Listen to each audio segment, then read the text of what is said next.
Good afternoon, everyone. I hope you're all doing well. On behalf of the Stoneleigh Foundation, I'd like to thank you all for joining us for today's panel discussion, Reimagining Leadership, Centering Youth Voice in Systems Transformation. My name is Marcía Hopkins. I am the Senior Manager of Youth Advocacy Program and Policy at Juvenile Law Center and your acting moderator for today's event. I'm also joined by some amazing young leaders who I will introduce shortly. If you'd all be so kind, we'd also love to get to know a little bit about you all and who's joining us today. If you have the ability, please drop your name, your organization and position in the chat. That would be great. Before I turn to our panelists, I'd like to provide a little bit more background about today's event and why we're here. The Stoneleigh Foundation was founded in 2006. Their mission is to improve life outcomes for young people, particularly young people who have been impacted by and/or whose lives intersect with public systems. Stoneleigh achieves their mission by awarding fellowships to exceptional leaders who work within, alongside, and outside of public systems to catalyze meaningful change on behalf of the communities most impacted by them. Stoneleigh has also been a partner of Juvenile Law Center for over a decade, including providing early support for our Youth Speakers Bureau and overall for our Youth Advocacy Program and our Young Leaders Fellowship. All of us here believe in the inherent power of young people and that their voices are needed for change. We believe that they should and must always be at the table when critical decisions are being made that will impact their lives. They are credible sources, they are creative, knowledgeable, resilient, and they are powerful. Yet too often their voices and experiences are deprioritized or ignored by the systems and adults who are intended to serve and collaborate with them. However, when their leadership is valued and they are seen as capable, knowledgeable assets, there is so much that we can collectively achieve. Like our young leaders on the panel today, we know young leaders all over the world are making powerful moves and working to transform communities. They are our future, and we owe it to them to help build a better world that affirms, not harms them. Before I introduce our wonderful panelists today, I'd like to really center three things in this space. One, active listening, respect, and understanding. So please listen actively to their words and wisdom. Please understand they're entering this space with a spirit of courage and authenticity. Please respect them as individuals for their expertise and respect that some of them may not always be on cameras during this webinar, but they have prepared extensively for it. And lastly, we will have time at the end for Q&A. Please submit your questions for the event using our Q&A feature at the bottom of your screen. Mark, is there anything additional I should add about that? No, that's perfect. Yes, we'll take questions at the end of Q&A. There is no chat feature for today's Zoom, but if you want to put it in the Q&A, that'd be wonderful. Thank you. Thank you. All right. So with that, I'd like to begin by introducing our panelists. You can go to the next slide, please. We are joined today by Avani Alvarez. Avani is an artist who was born and partially raised in LA and has spent her most artistic years in Philadelphia. In 2019, she joined the first ever cohort of Creative Resilient Youth, a Philadelphia-based teen collective that addresses gaps in mental health resources and provides a platform for young leaders and artists to thrive. She currently is also on the advisory board for Creative Resilient Youth. Welcome, Avani. We will also have joining us Presley Barner. Presley is from West Philly and is actively involved in Yeah Philly, an organization that works to interrupt the cycle of youth and community violence in West Philadelphia and South Philadelphia areas. They do this through peer mediation, conflict resolution, community engagement, and economic opportunities. We're also joined by Anahi Figueroa-Martinez. Anahi completed 4 years with Juvenile Law Center's Youth Advocacy Program and graduated in 2019. She continues her work with us, and she serves on the Youth Steering Committee for the Care Not Control Coalition, which is working to end youth incarceration in Pennsylvania. Anahi is also a certified community health worker and is completing her certification to become a community peer specialist with Drexel University's Healing Hurt People Violence Interruption Program. We're also joined by Miley, who is an amazing youth organizer and restorative justice facilitator with the Youth Art and Self-Empowerment Project. YASP is a youth-led organization that provides ongoing year-round workshops for young people under 18 in the Philadelphia prison system's adult jails. Mai is also leading work to publish an anthology of poetry and art created by its YASP members. Thank you all for joining us. I'm going to open and we can start going into our questions for our panelists. All right, so my first question is, if you all can share what organization you work for, your role there, and what motivates you to do this kind of advocacy. If you wouldn't mind, I'm going to start with you, Avani. Thank you. Hi, everyone. I'm Avani. I'm with CRY, Creative Resilient Youth, and my current position there now and my role is on the CRY Advisory Board, since I'm now an adult and no longer a teen, I guess. But I'm still able to help the teens. I know later in March, we're doing a lot of workshops to just further the growth of the new cohort that just came in. And what motivates me to do this kind of work and to be a part of CRY and advocate for mental health, and especially with youth, I think is just my mother and my grandmother, and seeing their dynamic and seeing the way that we all move as a family. I think once I moved, when I lived in LA, it was just me and my grandmother. And then once I moved to Philly, I got to see everyone's role within our huge family and seeing how certain things impacted one another. And that there was this general idea of not having certain knowledges that could help people. So that's really what drew me to this, is being that pillar of knowledge for my family. Thank you. Can I pass it to Miley? Yes. So I work for the Youth Art and Self-Empowerment Project. I'm a youth organizer there, and I'm also a Healing Futures facilitator. And I also help out with the hub. But what motivates me to do this kind of advocacy is that I was once locked up before, and I was 17 at the time. I was charged an adult, and my time being at the adult system, it opened my eyes up to how messed up the system is. Because before I was even locked up, I was just going to school like this, a regular teenager, and not knowing what anything is going on in the system. So I was never, aware of everything that's going on. So when I was locked up, I was able to see how messed the system was, and like how these young people shouldn't even be here. I didn't know I was supposed to be there. Like I thought I was supposed to go to the juvenile justice system, but I ended up in the adult system. So I was like just really confused, not knowing everything. So when I met Yaz and they was coming in to do workshop with me every Saturday to do art and poetry workshop with me, they were educating me on the system. They educated me on what parts of the court system I'm at or what process I'm at. And it was so helpful. Honestly, they were the only support that I had when I was in there. So I was really appreciative of them being there for me. So just having that help and understanding the system, that's what motivated me to do this kind of work, is to give back to the community and help these young people that's going through the same thing I was going through. Thank you. Can I pass it to Anahi?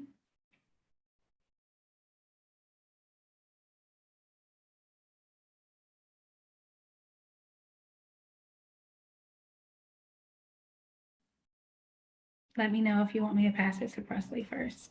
Oh, sorry, I was having a little hard time with my laptop. So I currently work with the Juvenile Law Center and Care Not Control, which is like a coalition between different organizations. What keeps me motivated, I guess, is like actually seeing like some type of change from like past projects that I worked with, which was like Broken Bridges. The project helped to like raise awareness of the things that some youth face inside of like different prisons or like just like holding facilities in general. We work with the city council and help the hearing to share our experiences and to remove kids from prison and the city to address abuses and harm youth faced in placements. Thanks, Anahi. Presley, could I pass it to you to share your organization, your role, and what motivates you to do this kind of work?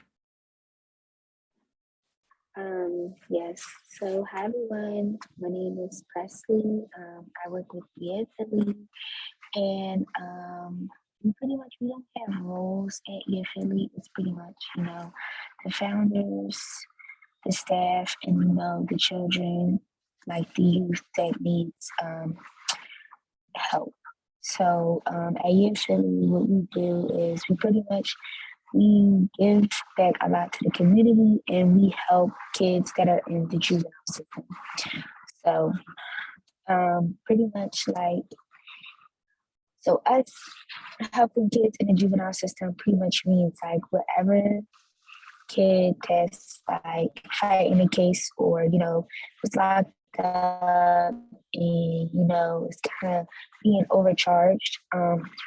One of our founders, either James or Kendra, kind of like helps them and kind of says that we'll help this child, we'll help this kid, and we'll work with him. And if the child does what was ordered from James in the court, then he can be like the person could be like released off of probation or something like that, or anything of that sense.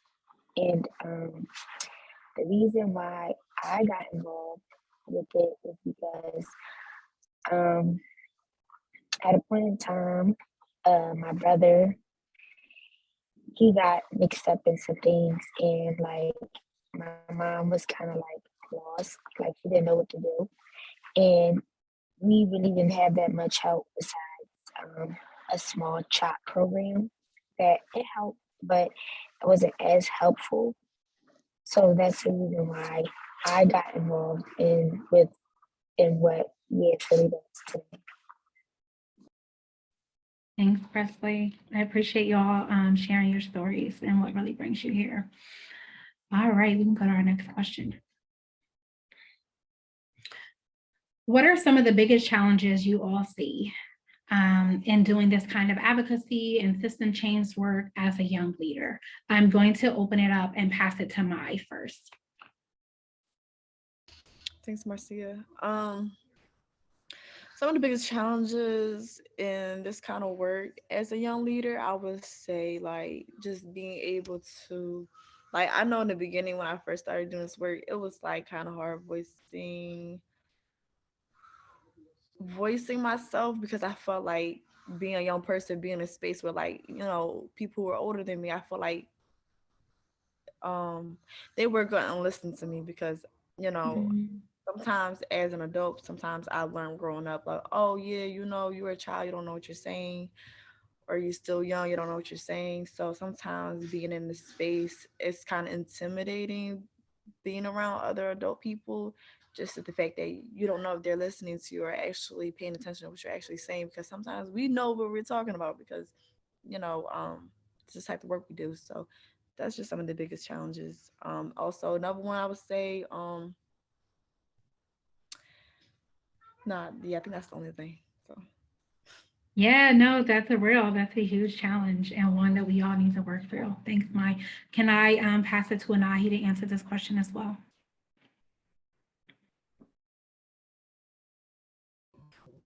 Yes.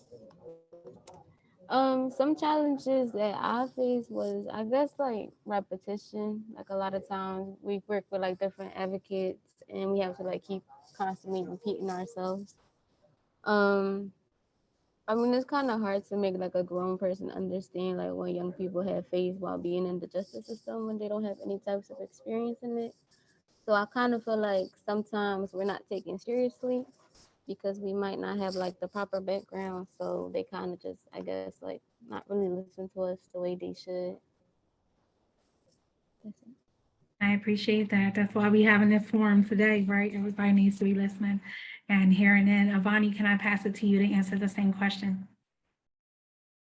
Yes, thank you, Marcia. I honestly resonate with a lot of what everyone has already said. I think in CRY specifically, we all knew what we wanted to do together, but when faced with someone who wanted to help or an adult, we were kind of like shutting ourselves down in a way. And um, I feel like teens and youth have been brought up to feel that way when they're young, which I think we definitely need to break down. So it's great that we're having this panel. Absolutely. Presley, would you like to answer this one as well? Some of the biggest challenges you face in doing your advocacy work? Some of the challenges, well, one big challenge I faced was that a lot of older people, especially in the juvenile system, like to throw age and knowledge in there. As a young, you know, as a young person, a lot of older people think that, oh, just because you're young and you haven't been there as long as they have, you don't know anything or you don't know what you're talking about. And a lot of older people dismiss that when it comes to stuff like this and feel like, oh, a 16-year-old can't run a group organization, or a 60-year-old can't know what's best for another 16-year-old because you haven't lived. But at the same time, if me and another 6-year-old are going through the same thing and I could find a way to help them, I can run an organization by myself. It doesn't really matter that I'm 16 when it comes to what's wrong and what's right.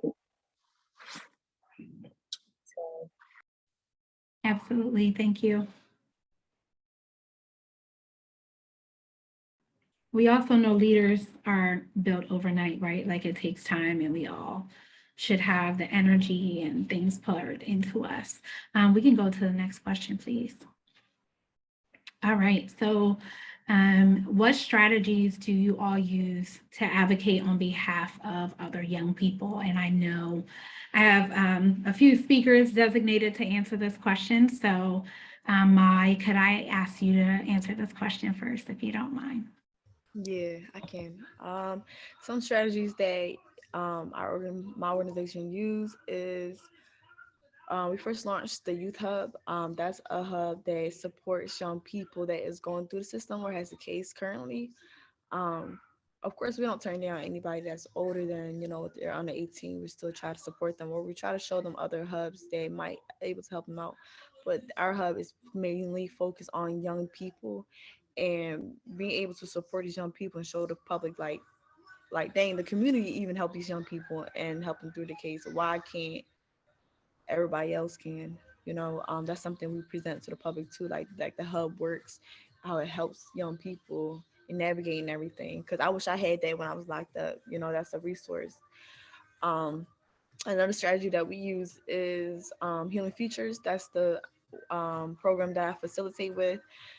Healing Futures is a restorative diversion justice program, whereas though we're able to get like cases from the DA's office and get them through our program so they can go through the program instead of getting charged. So they are pre-charged before they come to us, and we help them, prep for the restorative conference, whereas though the young person and the person that was harmed in a situation are able to come together into a space to repair that harm.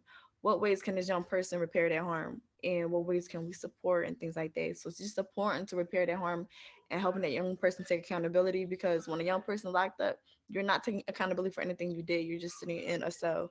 So being able to show the public that this the kind of program that works for these young people, and showing them that and helping them take their accountability, that's something that should be in place for everywhere, because if you're not teaching these young people for their mistakes, they're not going to learn from it. And that's what most people come home from jail and they tend to, commit the same crime or get locked up again. So that's something that we use to show the public, like, hey, this is something that works.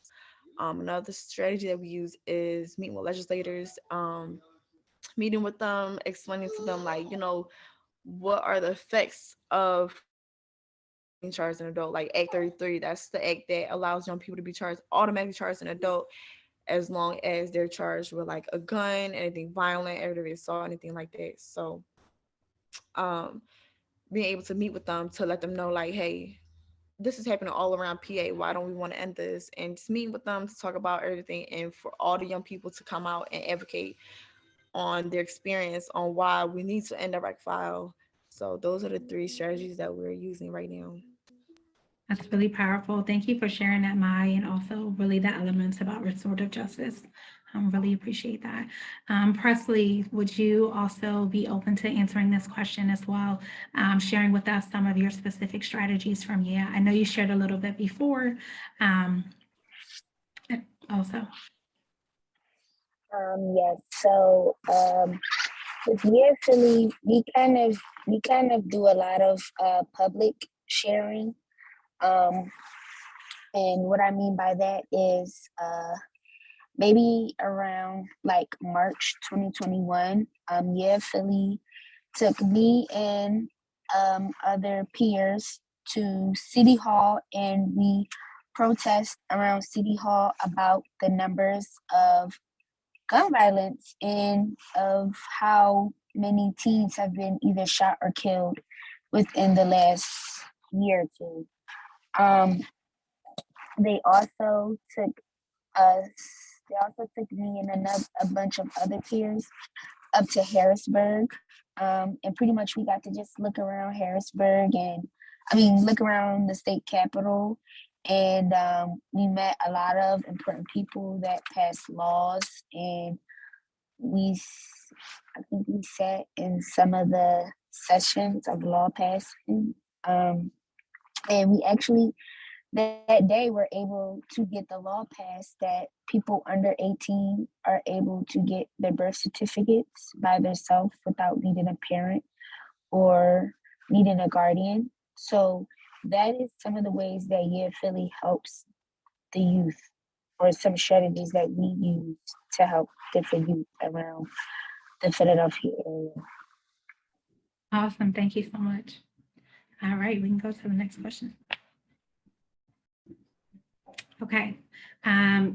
So I know you guys really have talked about the strategies that you all use, but enlighten us. What makes a leader, and why do you think it's important for us to have young adult leadership now? I mean, it's always important, all day, every day, but interested to hear from y'all.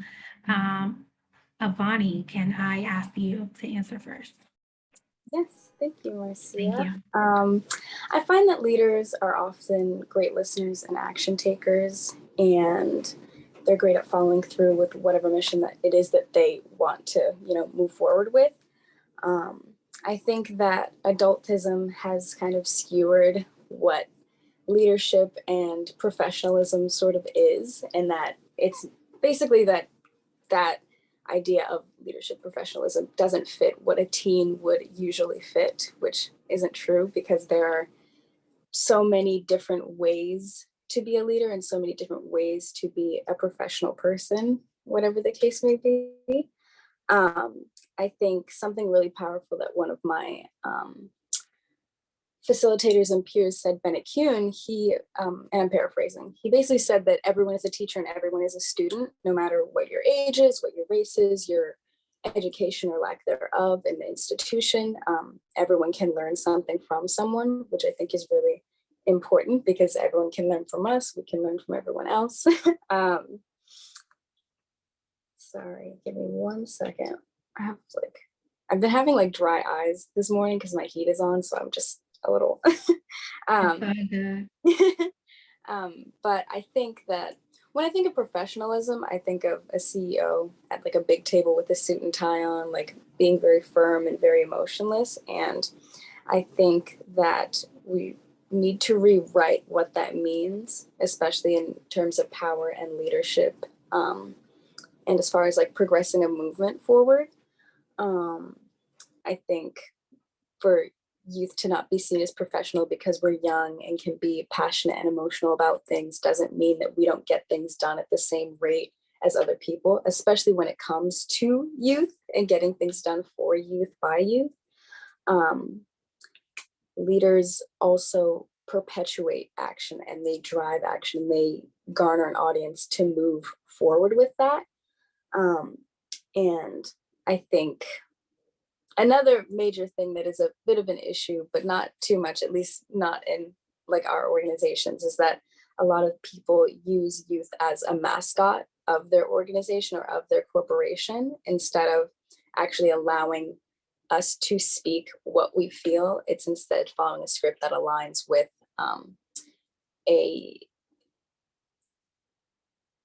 following a script that aligns with an organization or corporation's values. And I think we're just tired of being infantilized like that. We're tired of being seen as puppets rather than as human beings that have something to say, that have ideas of changes that we can make and want to be leaders. I think we are allowed to be the leaders in the world that we want to see and make those changes for ourselves and for the future. I don't know if that fully answers, but Spoken like a true leader, friend. Absolutely. Can I pass it on to Mai to also answer this question? Yes, thanks, Marcía. What makes a leader? I would say just like when a young person is able to come to a space that's full of like is in front of like all these adults, but they are the one running that conversation. They're the running that table right now. So I would say that's what makes a leader. And why do you think it's so important for us to have young adult leadership now? I would say, first of all, when I started off this work, I definitely didn't know what a leader was until I kept doing this work. I kept getting trainings, getting more experience. It's just like me applying to a manager position at McDonald's. Y'all not going to hire me because I don't have any experience, but if I don't have, what can I do to get the experience? I have to become a manager to get experience, correct? It's just like a young person being a leader. They got to have the experience to become a leader. You got to give them trainings and you got to give them the opportunity to be a leader and giving them their space. You know, you don't offer that young person their space, they're not going to grow from it. You have to grow as you move on each day to become a leader. Because I definitely, when I started this work, I definitely was not a leader. I have no clue what that was. But as time goes on, just learning from everything and being able to offer the experience. So, and also our organization, we have our own leadership team. So we're always open to offering young people the opportunity to be a leader. So yeah, that's why I say you got to give that person an opportunity in order to succeed. Absolutely. Thanks so much, Mai. Presley, could I also ask you to answer this question, what makes a leader and why it's so important to have young adult leadership now? It's important to have young adult leadership because when it's time, like when it's all said and done, like who's going to stand up for the young people? You know, are we going to keep letting adults that already lived their teenage lives and don't really know what it's like to be a teenager in these years keep trying to advocate for young people when they don't even talk to the young people or even listen to the young people? I feel as though a leader is someone who listens, who's able to compromise and able to speak up for what's right instead of just trying to make things comfortable for other people. You know, when you want something done and you want to, like, when you want something done, you speak up and you don't back down. That's a leader. Somebody that's not afraid to step on people's toes. Like a leader in the juvenile system is like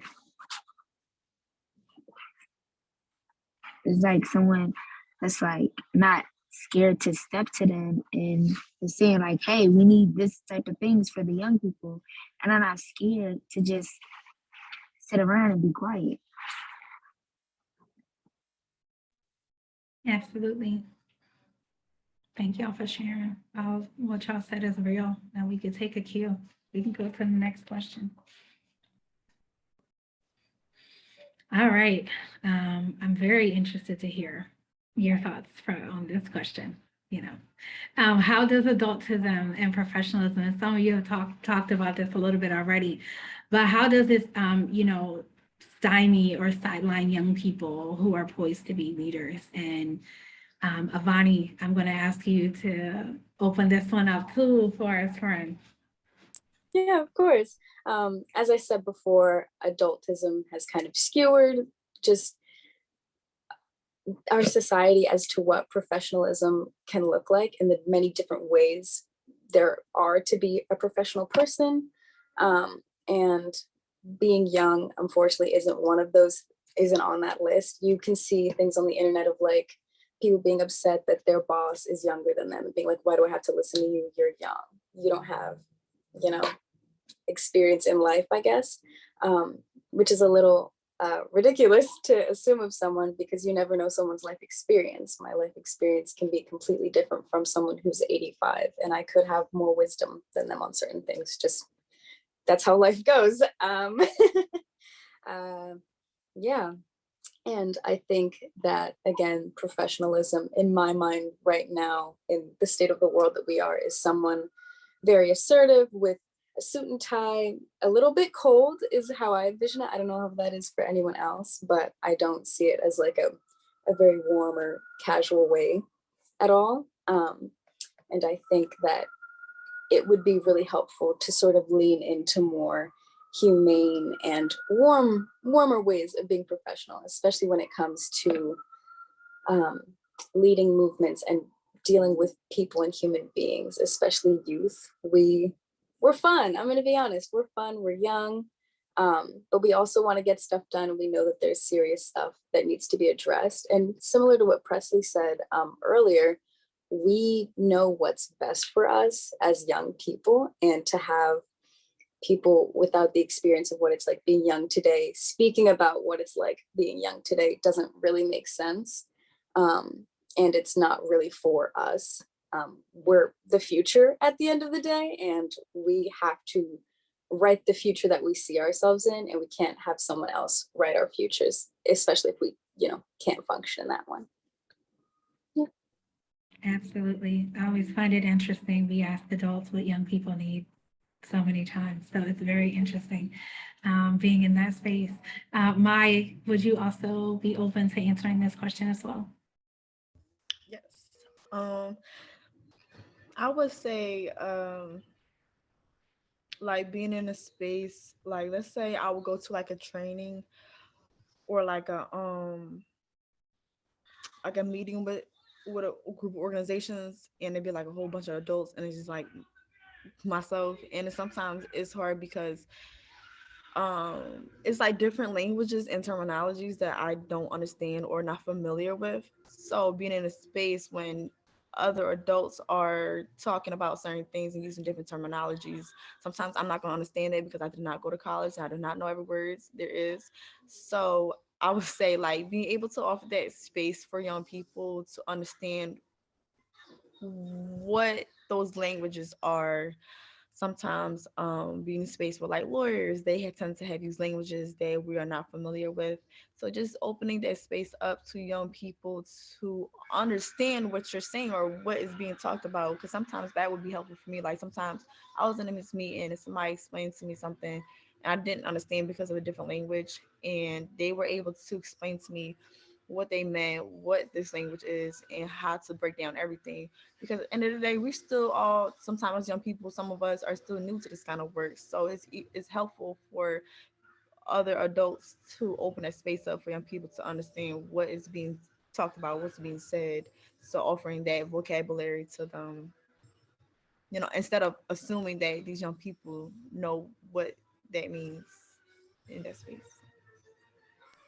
Absolutely. Also, as a social worker, at a law firm, I feel that, okay? Vice versa. I'm like, I don't know what that means. Let's share some language. So I think that's real across the board. Thank you. Presley, would you also be open to answering this question about how adultism can sometimes hinder young people's leadership? Yes. So I've experienced situations like this myself. As me being young and very educated and, not scared to speak up to an adult, I've often been tested by an adult, like an adult would try to one up me or try to throw me off with some, some things that might not be in, that I might not know, just to try to prove a point. And I feel like that's very, one, disrespectful, and two, a lot of adults think that, oh, just because, again, you're young and that you're young and you haven't lived the experience they live or lived the life they live, that you don't know anything, or you have to bow down to them and think that everything they're doing is right, which is not right, because there's a lot of children out here that are doing adult things, that are moving in adult ways, that are, as to the juvenile system, being charged as adults. So how are you going to sit here and try to tell me and try to be smart towards me because I'm educated, because your feelings are hurt, that a 16-year-old is challenging a 30-plus-year-old?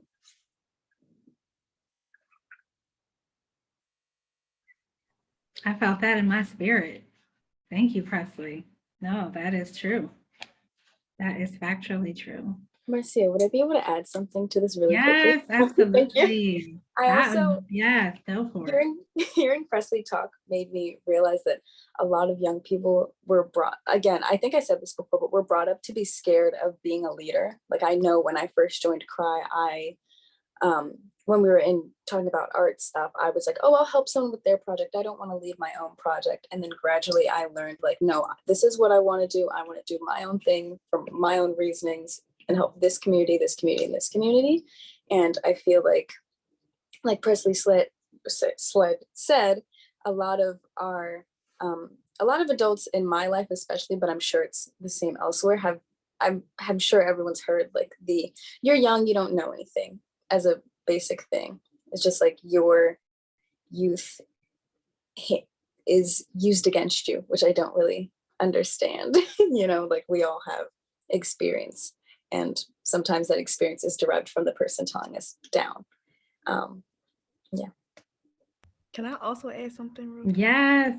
Yeah, I get ideas, but I also want to include that sometimes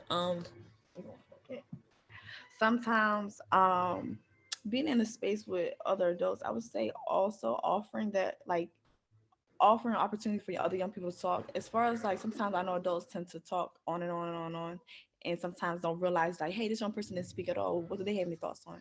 Maybe allowing that young person, opening that space up to young people to actually have something to say. Because sometimes when I started working here, I'm gonna lie, I was really shy. Like, I really didn't want to talk at all. So be able to open that space up to other young people. Hey, do you have any thoughts, or do you have any questions or concerns or anything? This is gonna help young people open up more, because a lot of times when I come to spaces, I am shy, but now that I'm, getting used to this work, I'm comfortable with voicing myself and pausing a young adult, like, hey, or like an adult, like, hey, can I say something? But as far as, like, young people newly coming into the space or doing this kind of work, I would definitely say open that space up to the young people and see what they have to say. Because sometimes they're not going to talk over you. Sometimes they're not going to cut you off, like, hey, can I say something? They're not going to do that because they're shy. They're not going to, they feel like they're young. They can't just cut you off. So maybe just open that space up to young people. I appreciate that. And before I go to the next question, I just have to repeat something that Presley said that is centering, but that we have young people in very adult situations, and then we act as if you all can't respond to the things that you need, but we're putting you all in very adult-like situations. And so I hope that sat with the audience, because that really sat with me. We can go to our next question. All right, this is a bit of a twofer. So how are youth-led organizations better at acknowledging and meeting young people's holistic needs? And then why is it important to invest in these kinds of organizations who are doing that type of work? I'm going to open it up first to Anahi. Does that sound okay? Or maybe, you know what, I'm going to pass. Anahi, are you good on this one first? Okay, all right.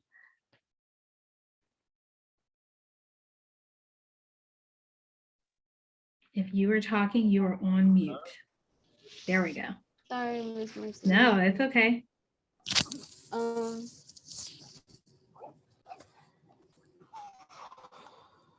I'm getting a little sidetracked right now. It's okay. Take a second if you need it.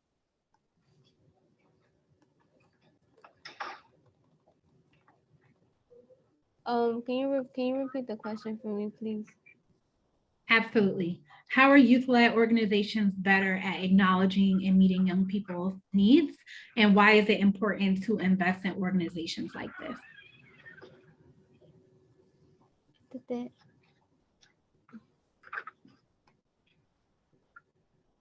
I can totally come back to you if you need it. Yes, please. Yes, absolutely. No, it's no worries. All right, who's next on my list, friends? Can I pass this to Mai? Yes, thanks, Cool. Marcia. So youth-led organizations is better at acknowledging meeting young people's holistic needs because I would say because we're the young people, we're the one who's doing this work, and we're gonna know what we need because we are the young people. You can't put an adult into something as far as like helping young people and not having any young people under to actually help guide them as well, because sometimes adults needs guidance like on how to help these young people or how to advocate for them, because 9 times out of 10 you're not going to understand because our generation is always growing, it's always changing. So having a young person leading the table and actually running this organization is helpful to understand and meet these young people's needs because we are the young people. So that's why I would say that, and why it's important to invest in this organization and this kind of leadership.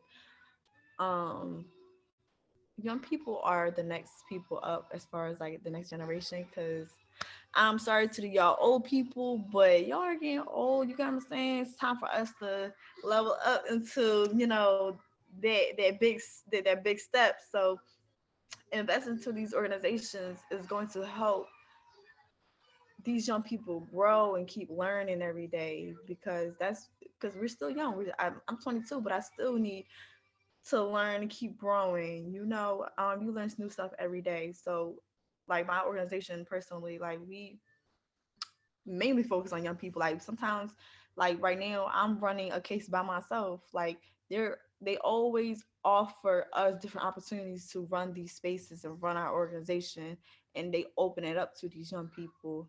And that's why it's so important, because if you're gonna help these young people, you gotta have these young people helping. Because I went through a lot of experiences when I was 16, 17, now I'm 22. I'm able to offer that experience and offer that help, or somebody who's already going through it right now, and there's 16, 17, and they offering that help to another 16, 17-year-old. They're able to offer that because they just went through that experience, or they already know the experience. They're able to offer that help. Thanks, Mai. I also appreciate the people getting old and we need to pass the torch. Mad respect. Anahi, is it okay for us to come back to you, or I can go to Presley? Yeah, yes, all right, go for it.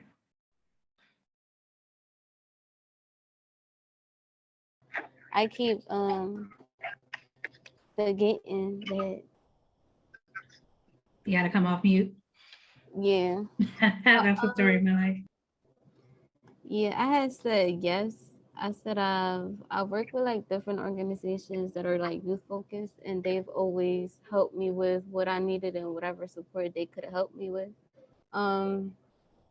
Like they have always made us get like specific type of trainings and help us build like different type of like public speaking skills or whatever, like whatever help we need, they can help us with it. They also work to connect us with many resources that help benefit us inside and outside of work. And for the second question, I had said that people can listen to youth and vouch for us and on and with our work, especially like people that have experienced what we've experienced, although some people have experienced more. And I'm pretty sure like if they be willing, if they'll if they get like comfortable enough to like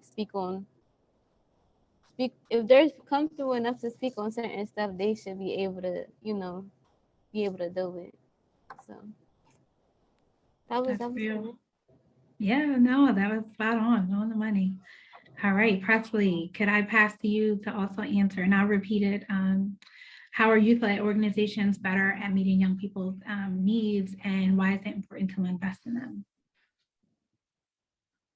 It is very important to invest in organizations like mine, Yeah Philly, because we literally have people as proof that we're able to change their whole entire life around.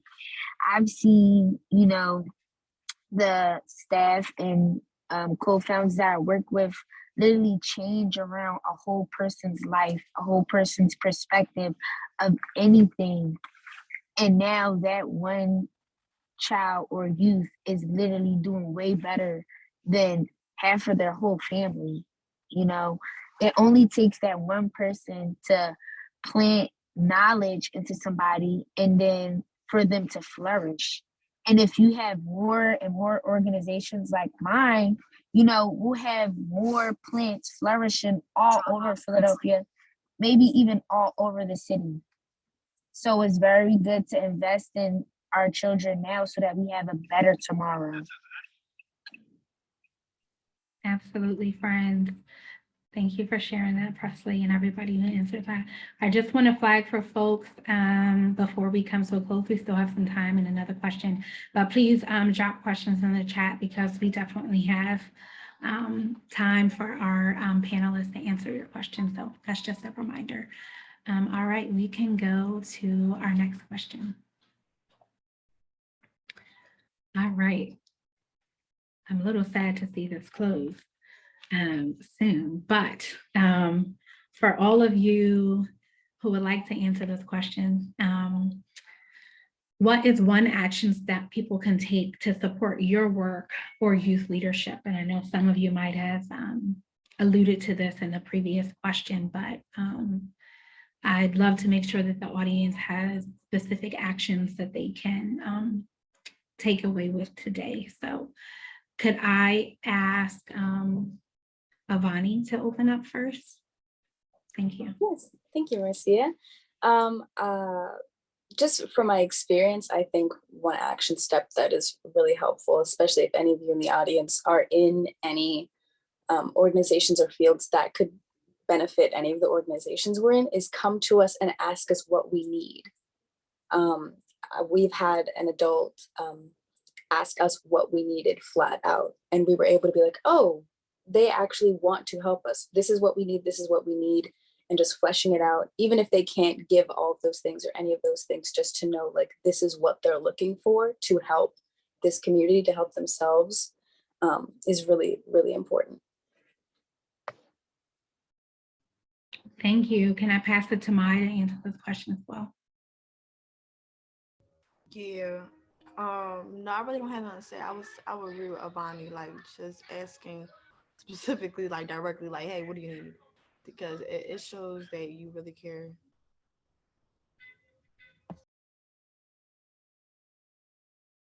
Anahi, I know you alluded to this a little bit in the previous question, that adults should just speak up and use their voice, especially if they have experience. Is there anything you want to add in terms of what action steps folks could do? Okay. Well, I think you said it. Presley, do you have anything you want to add in what is one action step people can do to support your work or youth leadership? I think you also talked a little about supporting Yeah Philly also.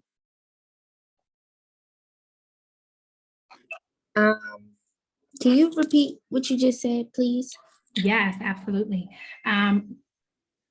Excuse my bell.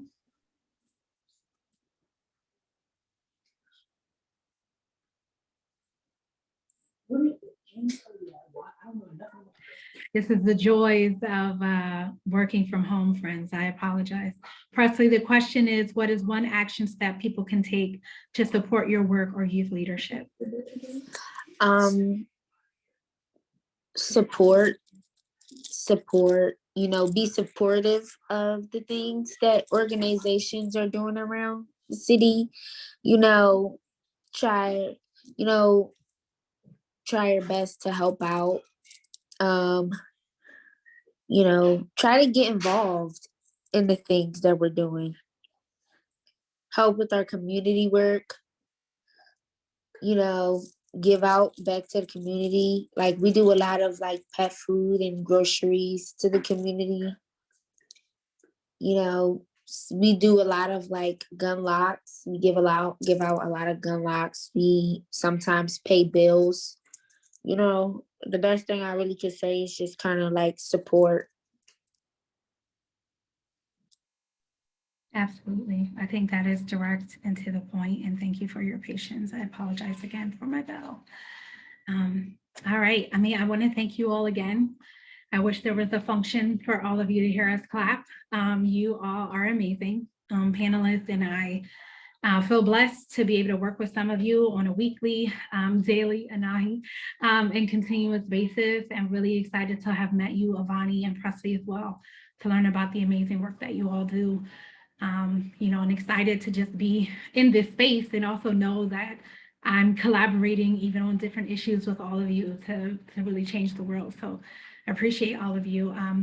If it's okay with all of you, I'm going to open it up to some of the questions that we have. And I will say to our audience friends, we will try our best to get to all of your questions, but I'm going to select a few and ask a few people to answer some. I'm just going to go through a few. There's some good things. I'm just going to start with this one right at the top. So how can adults gain trust of young people in advocacy spaces where trust has been broken before? What do adults need to do to maintain equal youth-adult partnership? And I think many of you have outlined this throughout, but if you have any specific advice or tips, and let me know if you want me to repeat it. I would say being very direct with what you're there to do. If you're there to help the youth, I'm here to help you in this way. Tell me what you're looking for.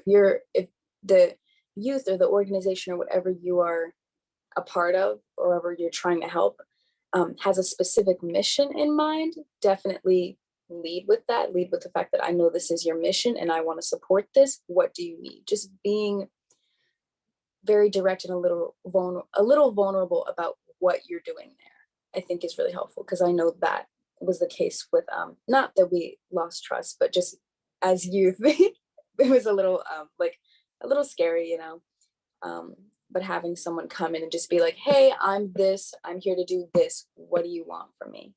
Because I'm like ready to give it to you. And being also, like you said, Marcía, just being an active listener. And I don't have any tips on how to physically display being an active listener, but I guess within yourself, be an active listener. Listen to what they're saying, listen to their wants, their needs, their goals. And I think that will show through in how you carry.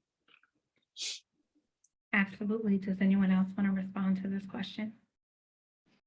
Yeah, I would say like be honest with them, always honest, and like just being upfront with them about everything and creating a comfortable space for them to open up. Sometimes young people are not comfortable around you, they won't open up to you, and just learning from the work that I do. Like sometimes working with young people now, I'm around their age, but they're still not going to trust me off the rip, So you got to be able to build that trust as far as like creating a comfortable space for them that they're able to voice what they have to voice or say what they got to say, and being honest with them as much as possible about everything. Thank you. And I appreciate, Mai, that you have uplifted ongoing throughout this presentation, creating space, and that adults need to be very intentional to also make sure young people know that it is an open door. And also that there's active work to be done to create these spaces. So I really appreciate you keep using the word create and putting the onus also on adults. If no one else wants to answer that question, I'm gonna go to another one if that's okay. Really quickly, I also just wanted to add that I know a lot of times in these spaces, when those spaces aren't created, there can be a lot of silence. And I think it's really important. And this is a very specific situation, but allow the youth to fill that silence rather than yourself, I feel like is really important, because I know the silence will be awkward just in general, but I think you as an adult being like, I'm truly just here to listen. I don't want to like talk over you. I don't want to do any of that. I'm just here to listen. I think demonstrating that is kind of key in earning trust. Absolutely. It's a really powerful question for all of you, but someone wrote in the chat, Leslie, what your perception is, or the question explicitly is, how can organizations support young women of color, especially young women of color who have had lived experience in the justice system? Sorry to cut you guys off, but it's one question I wanted to answer from what's the person? Lane Frazee. Yeah.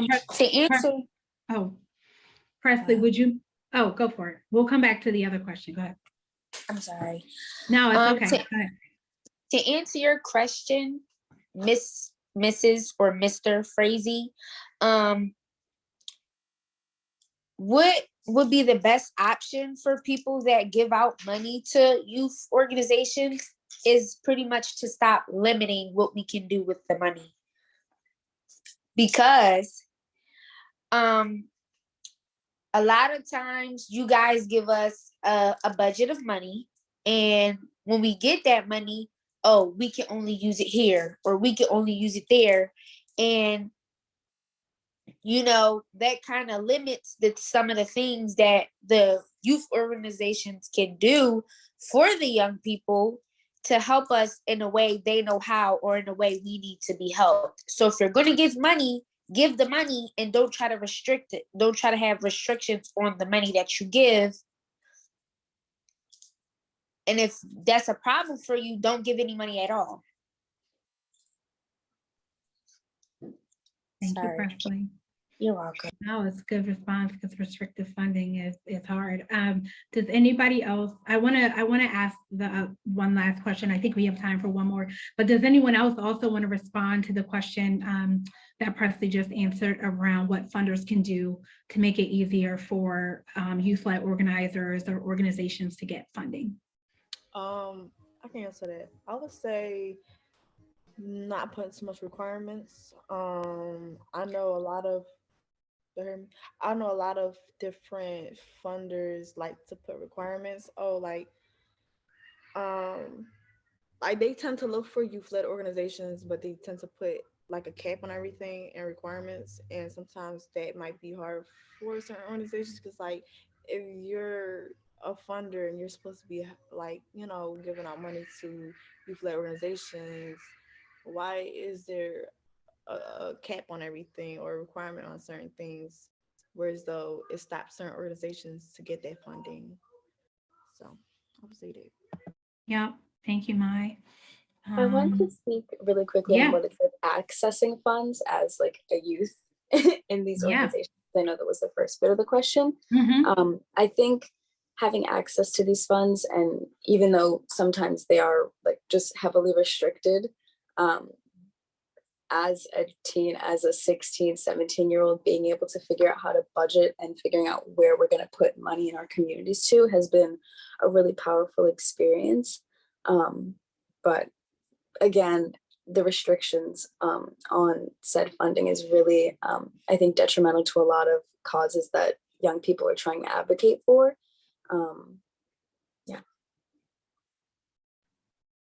Yeah, absolutely. Thanks for sharing that. I know we are coming up on time, but I wanted to ask that one last question as well. I think it's very fitting for all of you. So if folks have a minute, Anahi, I know you may have to jump for another meeting, but thank you so much for your time. But if anyone wanted to really quickly answer the one that's about how can organizations support young women of color, and particularly when they have experience in the justice system.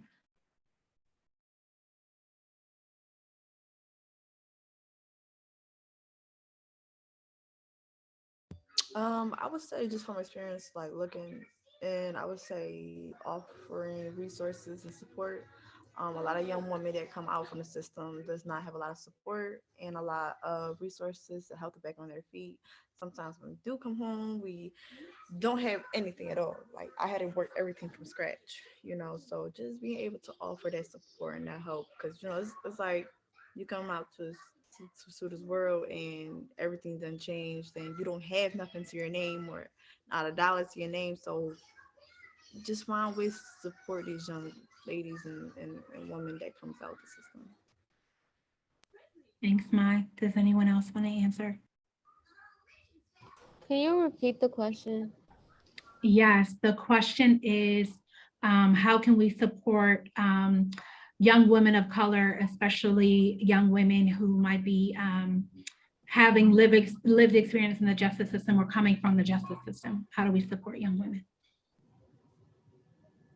I guess just by listening. I feel like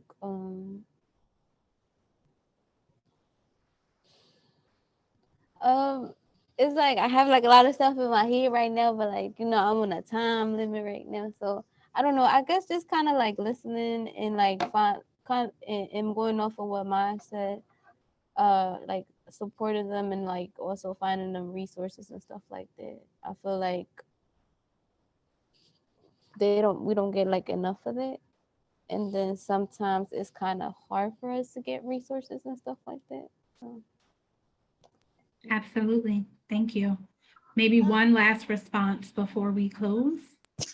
I would just like to say, for that question, I feel as though it will be very necessary to, get to know colored Black women before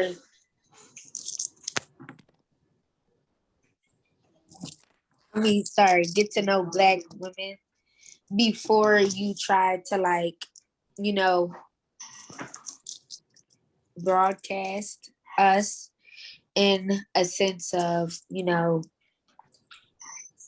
right, and learn to, love and trust and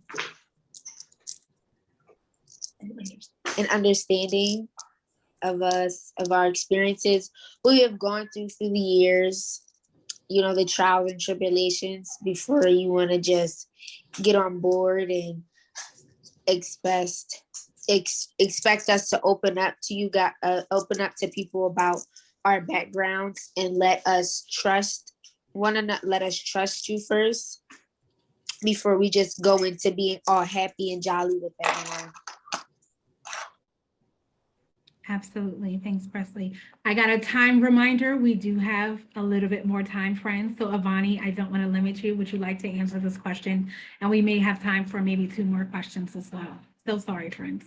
Yeah, I'll answer this really quickly. I've agreed with what everyone has said. I think in helping people of color coming out of the system, I think it's really important to, first of all, a lot of people are coming out of the system to no one and to nothing. So I think figuring out how to be that someone and that something for people coming out of the system is really important to make people feel less alone. But I think that journey may start while they're still in the system, if I'm being honest. I think building, like similar to what Presley said, getting to know these people and getting to know their experiences, what they may need, what they're looking forward to once they're out, yada, yada, yada.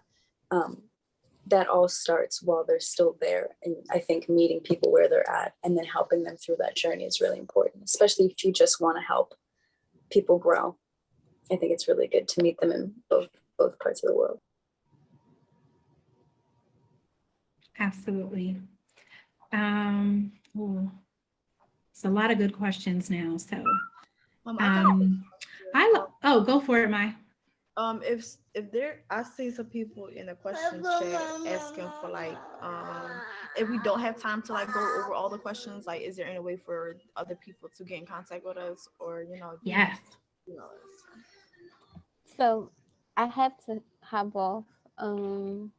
Thanks, Anahi, for joining us. Well, We thank appreciate you. me. Anahi, would you feel comfortable if we shared your information or let people know how to contact you? Since that's the question. Okay, absolutely. Thank you.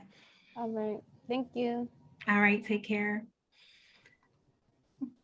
I just found a really interesting question that I wanted to answer, and I think it would be really helpful for all of us to answer this, but I gotta scroll and find it. Yes, go for it. Hold on. Da-da-da-da-da. And are you all okay at the end? Sorry, just to raise what Mai was saying right before. Are you all, what is the best way for people to get in touch with all of you? Should they reach out to your respective organizations to connect with you? Would you all want us to share your contact or best way before the end? Or you can also think about it, and we can also have Stoneleigh share out as well. They can share my email, like my work email. Yeah. Mm-hmm. Oh God, I sound like you last night. Okay, so a way you guys can get in touch with me is by going to Yeah Philly's Instagram. It's spelled Yeah Philly, just like that. You can also get in touch with me by my email, which I definitely can put in the chat for you guys below. It was so amazing speaking on this panel with the other panelists. You guys had great answers.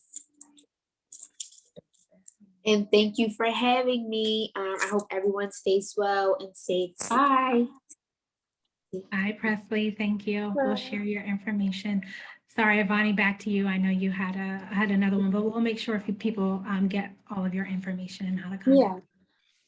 I can't find the question, but it basically asked how being in these leadership positions has changed how we see ourselves, which I thought would have been really nice for us to answer. And also, oh my gosh, that's the one I wanted to ask. Sorry, didn't mean to cut you off. I thought it would be great. Yes, great mind. awesome. And for contact information, you can contact me through my Instagram, which is my full name, Avani Alvarez, and also through Cry Creative Resilient Youth, also cry.collective on Instagram. Yeah, it's a great way to contact me. Do you want to go ahead and answer that question, Avani? And then Mai, if you'd like to answer it, and then I think we're going to pass it back over to Stoneleigh before we do a final close. Is that good? This is our final question. Awesome. Thank you so much for identifying that one. This question really means a lot to me because Cry has kind of shaped who I am now as a young adult, living on my own, like doing the thing. I think being in this in a leadership position with Cry and with, other youth around the city, it's allowed me to really be firm within myself and stay grounded within myself as a human being, and has of course made me more well-rounded to the experiences of myself and of so many other people. And strangely enough, being in this position and being around such amazing peers and people has taught me a lot of patience within myself, and taught me a lot about kindness towards, like, internal kindness, if that's a word, as well as outward.